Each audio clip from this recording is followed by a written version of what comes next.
Well, welcome everyone, and thank you so much for joining Garrison Institute's virtual sanctuary through this live interactive webinar. Today our guest is Dan Siegel. Dr. Siegel is an internationally acclaimed author, award-winning educator, and renowned child psychiatrist. He is Clinical Professor of Psychiatry at the School of Medicine at UCLA, where he serves as co-director of the Mindful Awareness Research Center. He's also the executive director of the Mindsight Institute, an educational center devoted to promoting insight, compassion, and empathy for individuals, families, institutions, and communities. Dr. Siegel also sits on the Garrison Institute's Board of Trustees. We're really glad to be able to offer these sessions during this time of heightened uncertainty. So we're offering these for free. We would appreciate any donations you are able to give to support us and to help us be able to provide these opportunities for everyone to be able to connect to our wonderful teachers like Dan Siegel during these challenging times. So if you're able to donate, you can do so at garrisoninstitute.org. I will turn this over to Dan. Well, thank you so much for the introduction, and thank you all for being here. These moments when we are physically distancing ourselves, what epidemiologists say, is social distancing, but maybe more helpfully called physical distancing, is a time when we really need to stay connected to each other. So on the chat box here on the Zoom, you can actually chat things as we go. It's sort of a multimedia form of communication. So you can send in some just yeses to me just to know you're actually hearing me, because communication is a two-way street. And if I were sitting here looking into the camera here, and there we see a whole bunch of yeses, that's great. So wonderful to be here with you. And I know there are people here from all over the world. And it's an honor to be here representing the Garrison Institute and also speaking from the Mindsight Institute here in Santa Monica, California. So thank you for all those yeses. Today, what we're going to do is talk about how to transform the experience of the pandemic, and many people are experiencing a sense of panic with the pandemic, and how to transform that into receptive presence as well as growth during this time. And so, of course, these are traumatizing times, meaning that they're experiences we're having now that involve a threat to our very existence. So trauma can be seen as a time when we not only feel threatened, but sometimes when we feel overwhelmed with what's going on. So we're going to be speaking now about techniques that you can actually learn to transform this sense of threat and the panic that sometimes can come along with it into a sense of receptivity that's a part of an open awareness that we can simply call presence, and that there's a deep kind of growth that grows from that.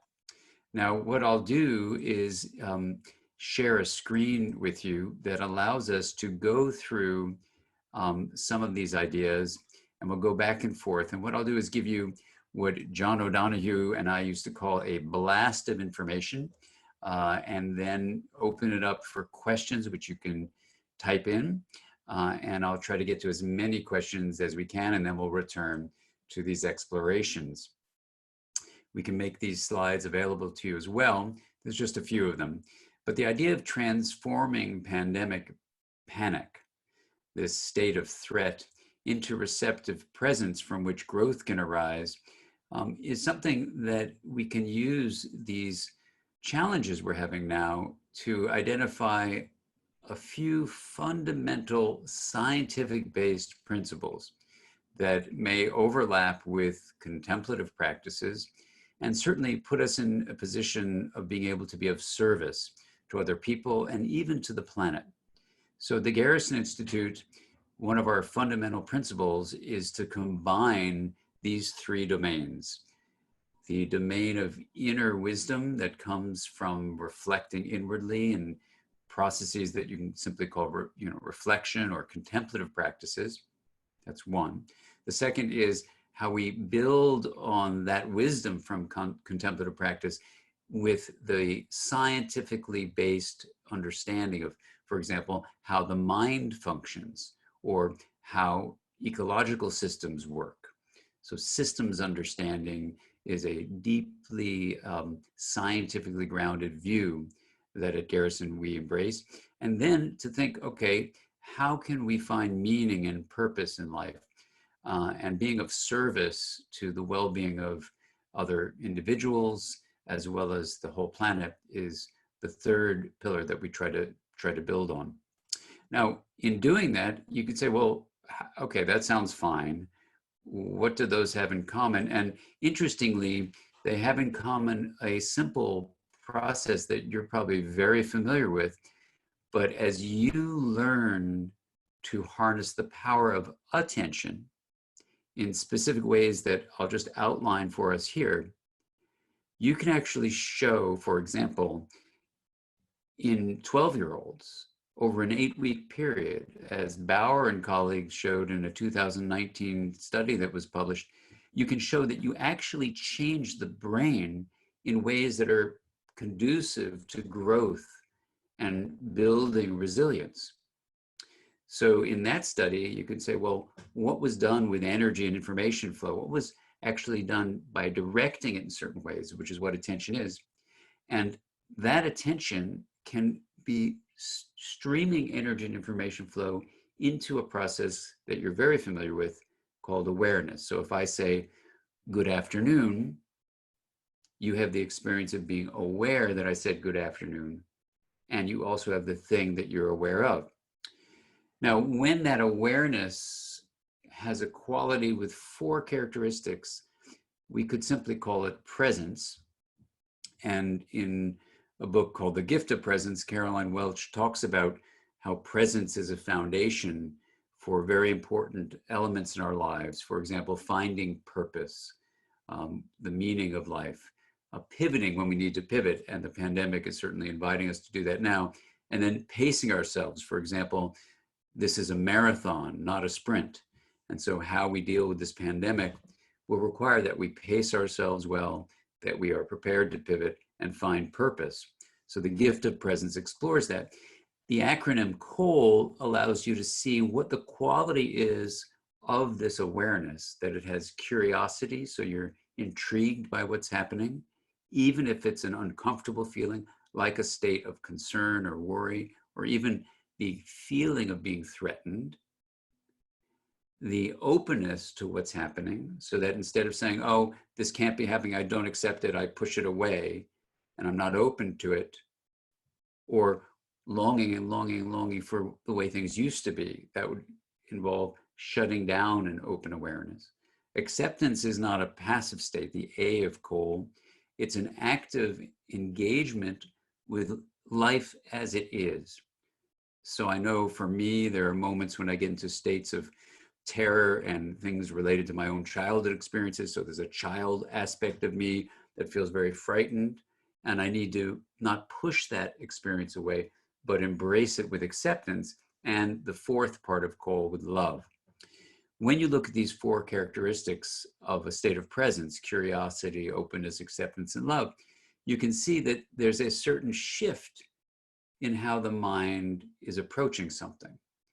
And it brings up a very important finding from science, which I'd just like to summarize briefly in this initial blast, which is that when something meaningful is happening in life, what happens is that the body responds with what's called stress. Now, this stress response is basically activating our muscles. It's making our heart beat faster.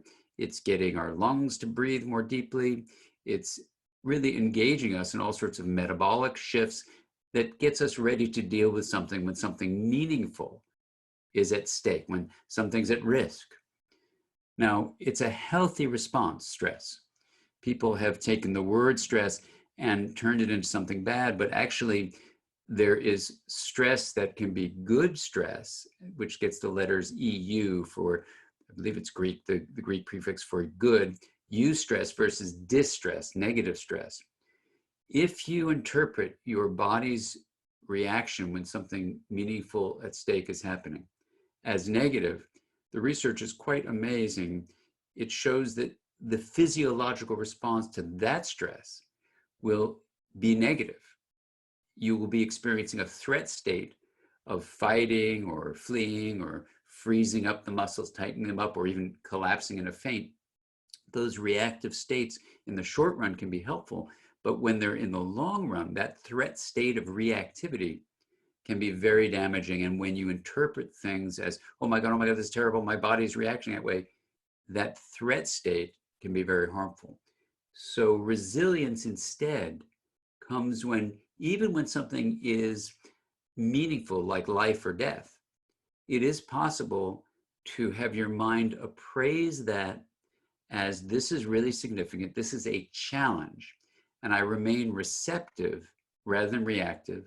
And instead of going to fight, flight, freeze, or faint, instead I enter this receptive state of being curious, openness, and accepting and loving. This openness that's there allows me to be with what is. And so when you combine all the science together, it fits with what contemplative practices have shown, is that when we're in this state of presence, this state of mindful awareness, this state of receptivity, it allows us to see things clearly as they are, rather than react to them in ways that sometimes can excessively distort our ways of not only seeing what is, but knowing what options we have on what to do. So you can say, well, that sounds fine, Dan, but what do I do to try to make that into a reality? And it turns out that science has demonstrated that contemplative practices have at least three components that they've identified, the scientists, as the core, if you will, pillars of a kind of mind training that leads to all sorts of changes that are fundamental to well-being. And these changes we'll review next, but let's just see what these three pillars are. One is the cultivation of focused attention. So if we had more time right now, we could do a practice, for example, of focusing on the breath, if that felt safe and comfortable for you. We could focus on the fingertips, focus on a light. When you do a body scan, you focus one by one on different regions of the body and their sensations. Focused attention trains us to not only direct energy and information flow into awareness, but it allows us to note when we've become distracted. And once we make that notation in a loving and kind way, to then redirect attention back to the initial focus. That simple practice, which is in many contemplative traditions, in our UCLA project, an initial pilot project, we showed you could get more improvements even with people with attention deficit disorder than you would get with medications. So we told our colleagues it was meditation, not medication. Not that there's something wrong with medication, but what meditation does is it, as you'll see, allows you to change the structure and function of the brain, as I mentioned in that Bauer study. Three-pillar practice involves more than the first pillar of focused attention. It involves the second pillar of opening awareness. And this is a way where you learn to shift so that you are sitting within awareness, and instead of trying to focus, let's say, on the breath, you invite anything in. This is a practice that helps you deeply distinguish awareness from that which you are aware of, like when I said good afternoon. The capacity to know I'm sitting within a receptive awareness and I'm hearing Dan say good afternoon seems simple and maybe unimportant. But think about it this way.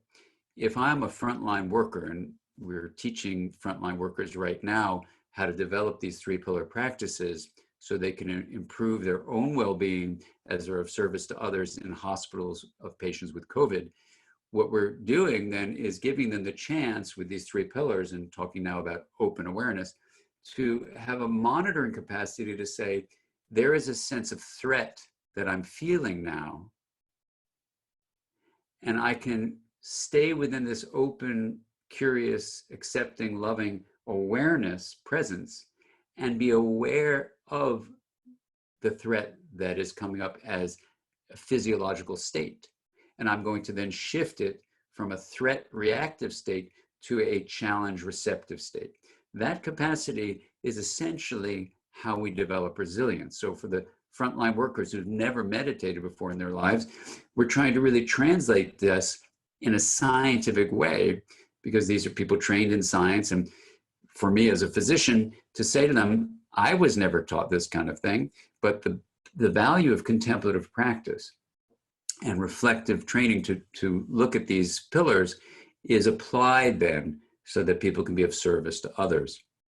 Now that open awareness, we'll see, is studied in a number of different programs. Steve Hayes's ACT program, Acceptance and Commitment Therapy, calls it decentering. Some people might call it choiceless awareness. Some people might call it meta-awareness, being aware of awareness. It's a very powerful skill that many people have never learned, and yet it's a very important element of these three pillars. Finally, the third pillar is developing kind intention. So you're developing attention, one aspect of the mind to be focused, awareness, a second aspect of the mind to be open, and intention to be kind, which means compassion is generated, loving kindness is generated. Now, kind intention is also being practiced in the other pillars, because when you might get distracted or locked onto one thing, when you redirect to either a state of focusing on what your initial target was, or you're opening up awareness rather than locking onto one thing, you can do this with kindness towards your inner experience. Now, what do you get when you do these three pillars? Well, that will come to in just a moment. But when you see this list, you come to realize that these are profoundly important practices, not only for frontline workers to learn, but for all of us now on the planet to learn, so that we can develop a state of resilience through receptive presence and grow in a positive way as individuals, yes, as families, yes, as people working with each other, yes, but as we'll see after we take some questions now, there's also ways that we can grow as a human family. And that is something we'll come to next. But let's open it up for questions before we get to some of the incredible findings about the science of three-pillar practice for cultivating resilience and moving from panic to presence. So let's see if there are any questions. There's the first question. Hello from New York City. I'm an EMDR therapist. Great. I'm struggling with questions like, will we be okay? Which is causing me anxiety and burnout. Absolutely. How can I support both myself and clients during this time? What are concrete things that I can say is the question. I would say also that you can say to yourself. Michelle, thank you so much for the question. What I would say is that we need to have a broad view so that we can acknowledge this feeling of anxiety we can have and know that humanity has gone through pandemics before. This is not new for our human species, and we have survived. Now, I say we, meaning the collective human family. So, you know, I was just visiting with my 90-year-old mother, and members of our family, a number of them now have COVID at various stages of the illness. I have a dear friend who's an infectious disease expert in our state. And the vast majority of people, even if they get the novel coronavirus, will be okay. So the numbers are, you know, that 80% will get the virus and not even need to go to a hospital. 20% might need to go to a hospital with serious illness. And of those, the vast majority will survive. So the answer is, will most likely you and the person you're talking to survive? Yes. Now, obviously, there are vulnerabilities of medical conditions and age. And so there is a time of uncertainty. And one way to deal with this is that we're all in this state of uncertainty. In some ways, the uncertainty of this pandemic has revealed what on the Brooklyn Public Library is a very powerful phrase that says, from a poet on the when you walk in the old days when you could walk into a library, it says, coming to understand the flimsy fantasy of certainty, comma, I let myself wander. And really, this is the way you can actually bring this to yourself. We as a family will be okay. We as a human family will be okay. You can do something as a therapist. So instead of feeling hopeless, you can be helpful, and you can offer that to your clients. And, you know, I know for myself, when I start entering that state of panic, you know, I try to identify the state in me, the child state in me from my own family experiences that may be at play there. So instead of pushing it away and saying, oh, you shouldn't feel that way, really inviting it in, like the Rumi poem, The Guest House. And so this is a way you also can avoid burnout, as the wonderful researcher Ronald Epstein showed. These 3-pillar practices actually can reduce anxiety and burnout, and they can actually increase your capacity to remain empathic and compassionate as you do the work. So thank you, Michelle. Next question. Given that the brain has a negative bias, and meaning it's focused on what could hurt us, because that's what allowed us to survive, what are some tangible ways that we can combat this during this particularly trying time, in addition to meditation, presence, etc.? You know, in a book called Mindsight, I talk about a system in the brain that you can simply call the checker. The checker is what gives us the negative bias. Basically, the checker is a network that goes from the cortex to the middle areas, including the limbic amygdala, down to the brainstem, which mediates this fight, flight, freeze, and faint reactivity. And the checker's job is to constantly be monitoring for danger, and what Steve Porges beautifully calls neuroception. It's the brain's perception of danger. Is this safe or dangerous? Safe or dangerous? So what I do with myself and with others is I try to really allow the checker to communicate with me, because for millions of years, my ancestors, your ancestors, we've all had checkers that worked. They looked for danger, and they did a thing I call SAM, scanning, S, alerting, A, motivating, M. So the job of the checker is to do the SAM process, always looking for danger. There's nothing like a pandemic to get this checker, which some people just call SAM, to remember the acronym, you know, activated. So you want to say, Sam, let me hear what you have in mind. Oh my God, the virus could be here. The virus could be there. I once had asthma. This is going to be terrible. And instead of pushing that away, embracing that, holding that, as you'll see in a moment, in awareness, so that you actually can stay with the checker's signals to you. The negative bias can't just be flushed down the toilet. What you want to do is embrace that as actually being of survival value, thank it for trying to protect you, and then have a conversation with the checker so that you can reasonably decide, do you go to the market or not? Do you clean off this thing or leave it out for 4 days to let the virus die? There are all sorts of things right there, knowing, and this is exhausting, I know, knowing that when these questions are being raised, certain people, especially who are vulnerable, could be at risk of losing their life if you make the wrong decision. So, oh, you go like that. Letting the checker know that you respect this network's offering to you can be very helpful. Thanks, Regina. Claudia, hi from San Francisco. Hi from Santa Monica.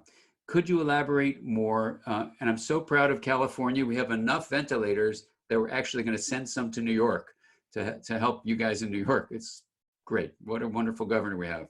Go Governor Newsom and Governor Cuomo. We got 2 great governors. Hi from San Francisco. Could you elaborate more and give examples of open awareness? Yes, and we'll do that in just a moment, Claudia, as we go to the next blast. Aren't these principles consistent with cognitive behavioral therapy? Yeah, like being conscious of catastrophizing. Absolutely. You know, Robert, there's a great term called consilience. And in the framework that I'm offering you called interpersonal neurobiology, we look for how there's fundamental principles discovered by independent pursuits that overlap. And so absolutely, these are, as you say, consistent with, and we would say consilient with, C-O-N-S-I-L-I-E-N-T. Thank you, Robert.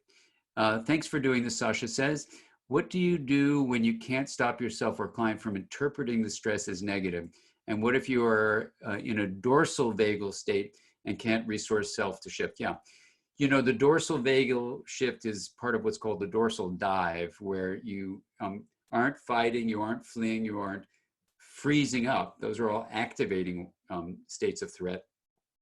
The dorsal vagus nerve, as Steve Porges has written about in 2 books in our series, in the Norton Interpersonal Neurobiology series, we have 75 textbooks you could read, but Steve has 2 of them.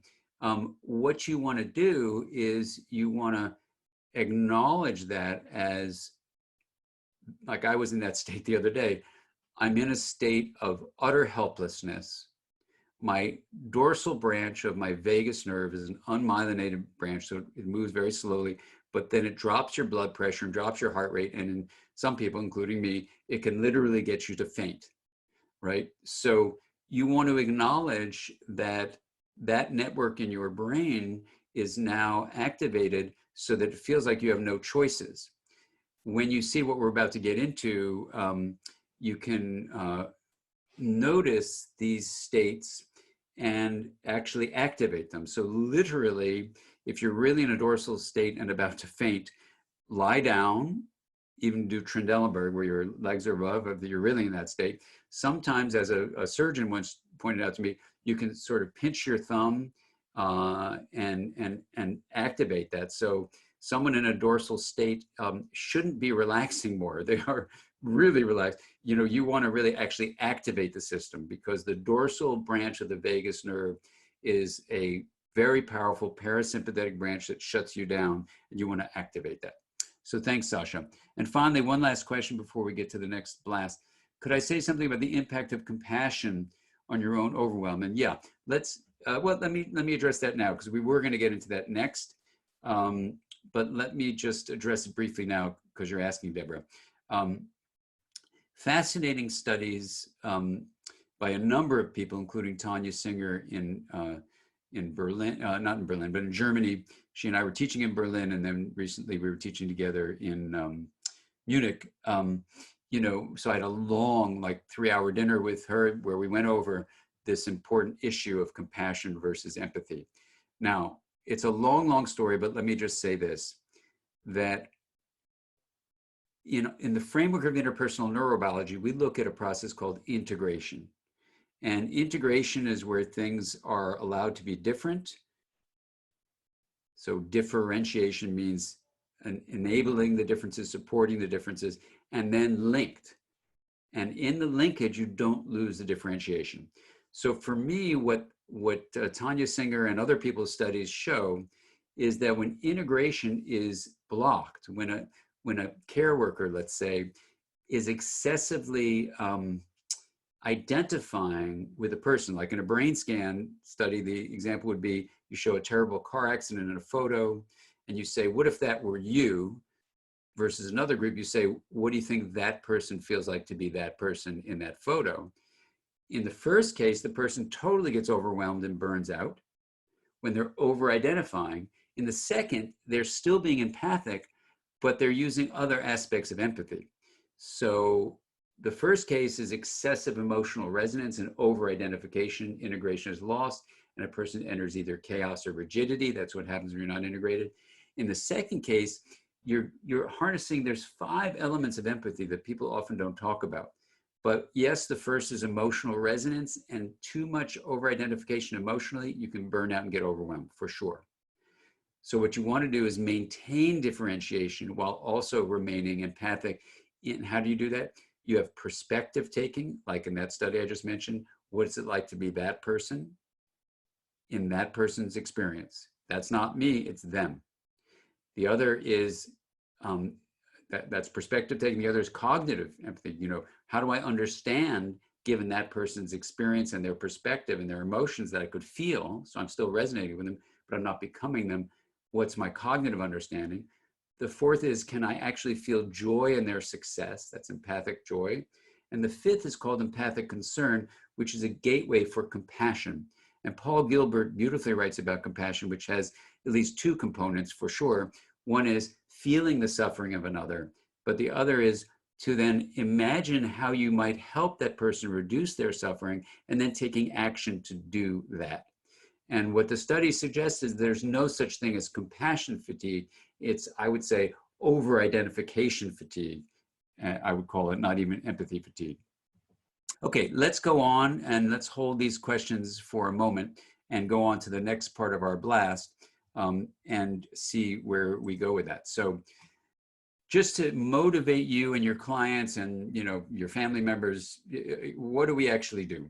When you do 3-pillar practice, you change the structure and function of the brain in a way to summarize a whole 500-page book called The Developing Mind, 3rd edition.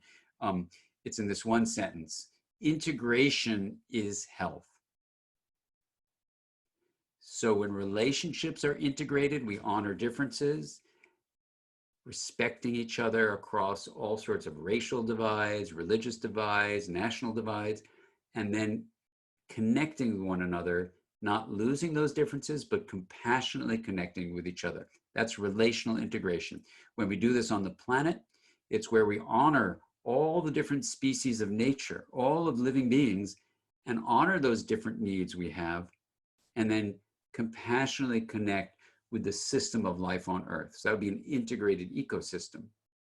For individuals, amazingly, when the brain in your head is differentiating and linking its parts, it's actually correlated with every measure of well-being they could find. So when we say 3-pillar practices lead to a change in the growth of the brain toward integration, it's basically what allows a resilient mind to emerge. In addition to these amazing changes, you also have 5 changes in your physiology. Each of them are very relevant for the pandemic. Number 1, you reduce the stress hormone cortisol. And we are stressed a lot every day. Every hour is a new form of stress. What does that mean? A new form of something meaningful at stake is happening, where you have the opportunity to branch towards negative stress called distress, or use that and saying a meaningful life is a stressful life, but I can turn this into good stress. And the research is behind that. I'm not just making that up. So part of 3-pillar practice is to reduce this cortisol that, when it's sustained over long periods of time, is not healthy for us. Number 2, in terms of physiological changes, you enhance immune function. What better time than in a pandemic to do what you can with your mind to actually improve how your immune system fights infection? Number 3, and this is also relevant for the pandemic, improving your cardiovascular risk factors, reducing cholesterol if it's high, lowering blood pressure if it's high, and having the heart in your chest communicate in a more balanced way with your brain and your head. There's a fascinating science behind that, but let's just leave it at that, as your cardiovascular health is enhanced. Then you have an amazing finding of reducing inflammation in the body, and the second phase of COVID, we're now beginning to understand, is an inflammatory stage. So the first stage is an infectious stage. The virus comes in and takes over. That can last 2 or 3 days in many, many people. Then there's a quiescent period where it's quiet. And a couple of my friends just went through this, and then it comes back. The coming back looks like it isn't the virus now, it's the body's reaction to the virus creating systemic inflammation. So the treatment, if we're experimenting with different things in our hospitals, the treatment in stage 1 is going to be different from the treatment in stage 2. Stage 1 would be antiviral, stage 2 would be anti-inflammation. So 3-pillar practice actually alters the genetic regulation by altering the non-DNA molecules on top of the genes, called epigenetic regulators, to downregulate, that is, reduce inflammation in the body. Amazing. And then finally, the tips of your chromosomes that keep the integrity of your chromosomes intact are called telomeres. And Alyssa Epple and Elizabeth Blackburn, who won the Nobel Prize for studying this system, Blackburn wrote a beautiful book called The Telomere Effect. And presence, this 3-pillar practice generation of this whole state of curious, open, accepting, and loving, which is presence, actually optimizes the enzyme telomerase that repairs and maintains the ends of your chromosomes, which are reduced, that is, the telomeres are reduced with stress and aging. So this process actually slows the aging process. Absolutely amazing.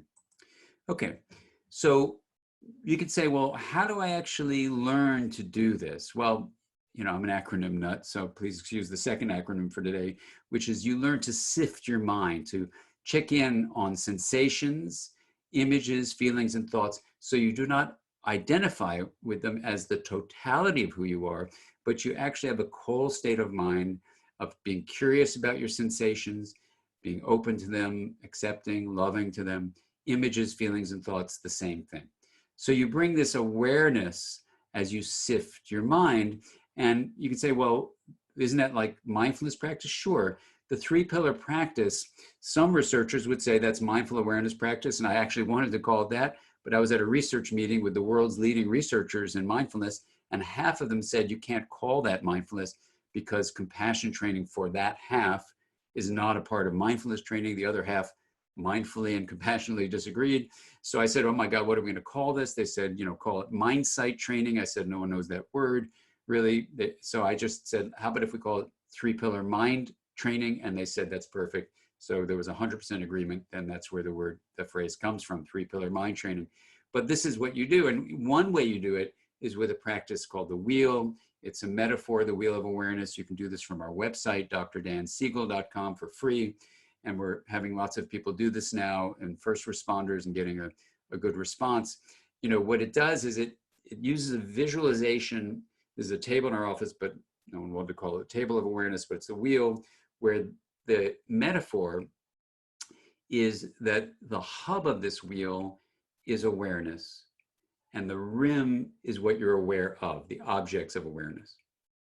And the ability to differentiate awareness from that which you're aware of is the difference that makes a huge difference. It's the source of resilience.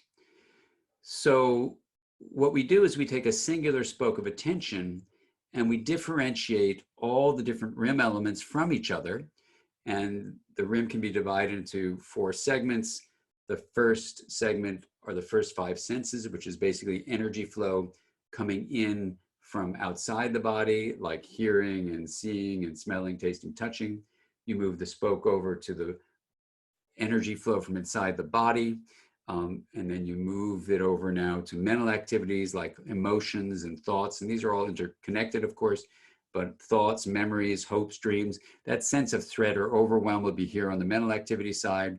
You then move it. Okay, here we go. Hi, Dan. So thank you. Can you hear me okay? Yes. Excellent, great. So what this can do, I need to have screen sharing. If you can permit that, that'd be great. So we can open up for questions now. So going to this hub has 3 elements to it. It allows you, right then, sometimes the internet gets flooded and we can shut down anywhere we are. So I need to go to the sanctuary of that hub and then be able to just rest in what we find there is awareness or presence, this receptive presence, to be able to then know I got disconnected from you, but then to be able to feel the love that's there too, and the interconnection, and then persist with the technology to get back on board. So what we can see here is, in real practice, not that we created on purpose, is this opportunity to actually feel what that openness is, even in the stress of having all these things going on. So can I show the sift again? Yeah, let me show that. Let me share my screen with you. And so what we're doing with this wheel of awareness practice is actually letting ourselves sift the mind, right? To do sensations, images, feelings, and thoughts. And so in doing that, for example, when the disconnection happened here, I could feel a state of panic arise. It becomes just a sensation in my body, a point on the rim. In this case, it would be in my body on the 2nd segment. I could look at the screen and see a disconnection had happened. I realize we're in a pandemic. Everybody's at home. The internet sometimes gets flooded. So the connection to this platform may get too thin. So then I can be in that hub of that wheel, check on the images in me. Oh my God, I might never get in there. The feelings that arise, the sadness, the guilt, the frustration, and the thought about it. But in sifting the mind, then I can stay in that hub and then use that open awareness, that coal state, to actually move my body to behave in a way that will be productive. So that's the sifting the mind. So let me just open it up, because essentially what we're saying is that we have this capacity to use the pandemic, as much as it's filled with scary things, it's filled with uncertainty, it's going to be filled even more with more suffering than we've had already. And we've had lots of deaths, lots of illness. And that is profoundly disturbing and sad.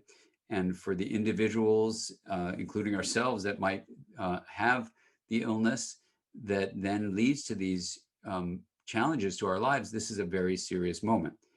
In addition to that, this critical moment in our human family of being all together like this is actually an opportunity to cultivate our resilience, to actually see it, whether we're a frontline worker or a citizen who's sheltering at home, or anyone, to realize many, many things. Some of them I'll come to when we come to a close, but for now, just talk about your resilience, your building receptivity, and allowing this pandemic situation, rather than be filled with pandemic and reactive threat, this pandemic panic, if you will, can be transformed into this receptive state of presence, even with these things that arise, and then to allow you to move into growth.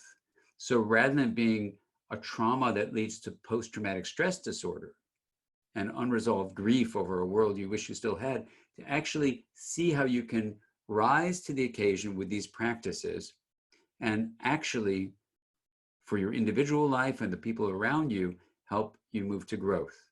You know, at the Mindsight Institute, we're starting these weekly meetings to try to see how can we have the big view, which I think we share with the Garrison Institute, of turning this moment of collective shift on the planet, this big planetary pause, and turn this into a moment to change the nature of humanity itself, the way we have an identity, for example, as a separate self, and realize the truth of our deep interconnectivity. Realize that instead of having a world that's so fast and so full of competition, actually, maybe this is a moment, through all the suffering and all the death that's going to happen, to make the meaning of this moment be honoring those who've been serving, honoring those who get ill and do die, and allowing ourselves as a human family to come to a new way of seeing who we are, how we relate to ourselves individually for the resilience we're talking about, how we relate to one another across racial divides and national divides and religious divides and gender divides, to see how we relate to nature in this new way. So when we see it this way, you know, I like to say it's not only me as a separate individual, but it's we, MWE, for embracing the reality of our interior life as a me, the reality of our interconnected life as a we, and to have that be one identity as an MWE, a we that retains both the me and the we, all within one identity. And I think together we can actually take this moment of threat and uncertainty and embrace the movement of threat to challenge, and embrace the reality of uncertainty, and let ourselves actually cultivate a new way of living together with other people and with all of nature. So let me open up for questions, and it's an honor to be here with you all. So Shelley is asking a question: what is the interconnection, the eighth element of the hub? Okay, well, I didn't see your question, but I kind of just answered it. The connection dropped before I explained it. Oh, thank you. Yeah, so the eighth sense, you know, we have the first five senses, energy from the outside world. The sixth sense in science, we call that, you know, the perception of the interior of the body, called interoception. I just made up this number to keep the numbers going. The seventh sense is mental life, like thoughts and feelings, and even your belief in your identity as separate would be a mental construction.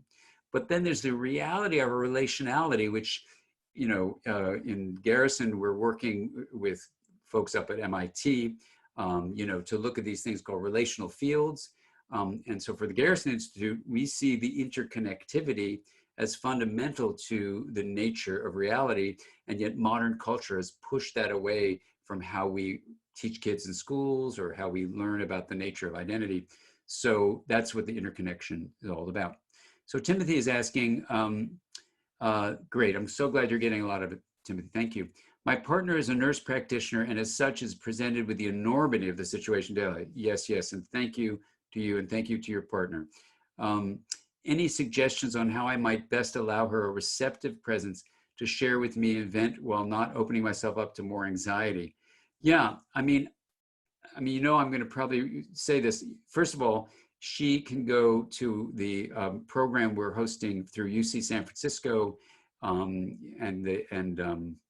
the Greater Good Science Center. We're doing a whole program for frontline medical workers weekly. And so I would absolutely, you can get to that through us, the Mindsight Institute, and find out about that. So she can do that for herself. You can join her, of course. For you, you know, I would start doing the wheel practice. At least for me, that's what's helpful. So if I'm talking to anyone, you know, personally, in family or professionally, you know, I want to come from that hub. I want to be in this state of receptivity with curiosity, openness, acceptance, and love. So I can allow different elements on my rim to come up. But when I've done the wheel practice myself, they may come up. And so when you say about worrying about things I can't control, you know, part of that is what we talked about before about uncertainty, and that much of life we can't control. The pandemic is just making it more so, you know. So in a way, the pandemic is unveiling a deeper reality that's always been with us, that's just more acute. Death, issues of, you know, certainty, non-certainty, and, you know, in the process of integrating, embracing your longing for certainty, but the reality of uncertainty is a part of, I think, what doing these practices can do. Thank you, Timothy. Robert says, sounds like SIFT is a version of the 5 aggregates in Buddhism. Now, I don't have a background in Buddhism, but that would be, if that's true, that would be a Concilian finding, and that's fantastic. That's great. And when I teach with Jack Kornfield, you know, he looks at parallels in a way. Beautiful. And by sift, do I also mean to sift through the contents of your mind? Absolutely. That's the fun of the acronym. Looking, yes, that's exactly what I mean. Exactly what I mean by it. Carla from New York. Hi. How can a therapist support a client that lost a loved one without being able to care for them, attend to the funeral for closure? This is such a timely question. And how can we adapt our contemplative skills during crisis, particularly for people that are not practitioners?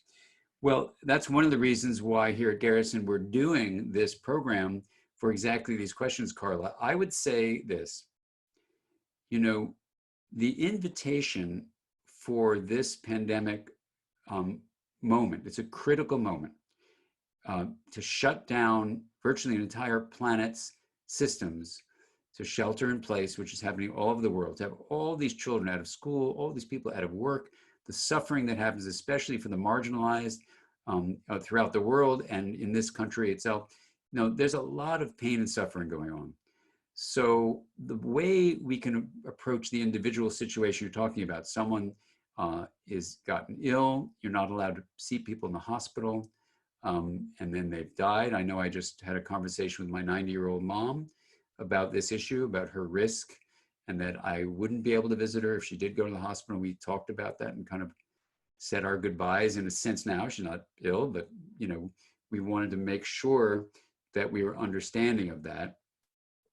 And, you know, it reminds me of during the Ebola crisis, I worked with the UN, the World Health Organization, to try to help people realize that they could say goodbye to a loved one that passed without hugging, embracing their body. When that was happening as a cultural practice, of course, the survivors were then dying because they were getting so close to the virus. So we had to talk about how you could make, for people in Africa with Ebola, but now it's the same thing here, how we can actually allow people to hold the person in their heart, understand that the person.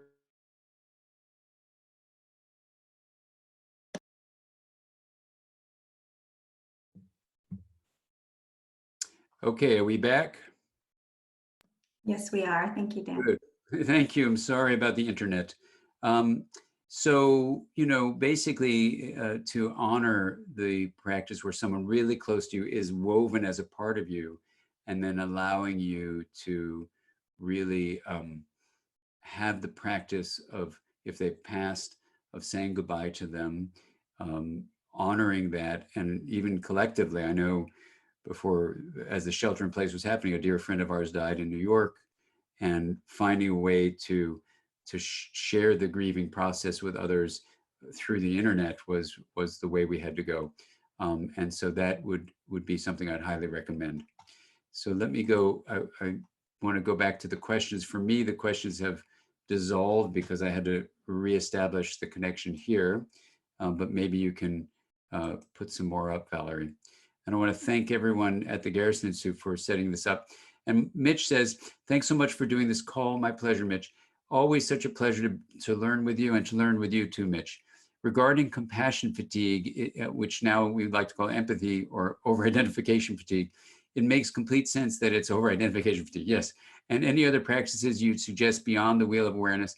We have a whole program called compassion-based resilience training, CBR, at the Garrison Institute. So you could check in with Valerie and check in with how our CBR program has a whole formal curriculum on how to use compassion to prevent burnout in people who are on the front lines. So I would check in at the Garrison Institute, the CBR program. Thank you. Hi, Dan. Just jumping in. It's just a little bit past 5. If you'd like to take one more question. Yes, Harriet is asking me, could I finish what I started before the freeze? Oh, yeah, what was done the Ebola epidemic when people were flying, were dying, yeah. So what we did was we made a video that was for the World Health Organization frontline workers who could then go in and speak to the villagers about different from how they had been doing it. They had been going and saying, you cannot touch this person, and they would refuse. But to actually honor, it's basically integration, honor their differentiated views. I need to hug my loved one, or they will not go on to, live on forever. They'll be lost if I do that. And to recognize that that drive was very healthy, and that the drive to stay alive would be something that would be good for them, and it'd be something the person who was dying would want to happen. And so people were able to change their behaviors based on being met where they were, not being told what to do, but being met where they were, and then to shifting in a kind of collaborative way. So that's what was really helpful. And what I hope this gathering can do is allow us to see that we can cultivate this presence, this receptive presence, and grow as an invitation that comes from a situation no one invited to happen, but that each of us can be in this incredible moment together. And as we then think about the purpose and meaning of what's happening, and think about the growth beyond what's happening now, this personal experience and the planetary pandemic, so that's the other acronym in these weekly talks, or pep talks, how do we take the personal experience of this planetary pandemic and then make it into something so that, 6 months, 6 years, 60 years from now, we'll look back and say, do you remember a time before the pandemic when we were so busy thinking we were separate selves? And then we came to realize the truth of interconnectivity, and through all the suffering and pain, we wouldn't want those people to have died, but their dying had a meaning to it. And the meaning that we've created as those who survived to honor them is to realize we will not live anymore in this sense of disconnection, this isolated, shrunken, solo self that when separated from nature destroys the planet, when separated from each other creates war and famine and marginalization, racism and genderism. All these ways we used to be before that pandemic, we know because we've woken up. There is a new way to be in the world where compassion and kindness are actually as natural to us as breathing is to the body. And while we had trouble breathing during the pandemic, we come through it with this breath of a fresh identity as an interconnected, me plus we equals we, however we want to say it, this interconnected identity, however we phrase it, is a new way that we can come to live on Earth. And I want to thank you so much for being a part of this Garrison event, and come join us at the Garrison Institute online for the many things that we offer and trying to support in trying to bring more compassion, kindness, and integration into our world, which is basically kindness and compassion made visible. Thank you so much.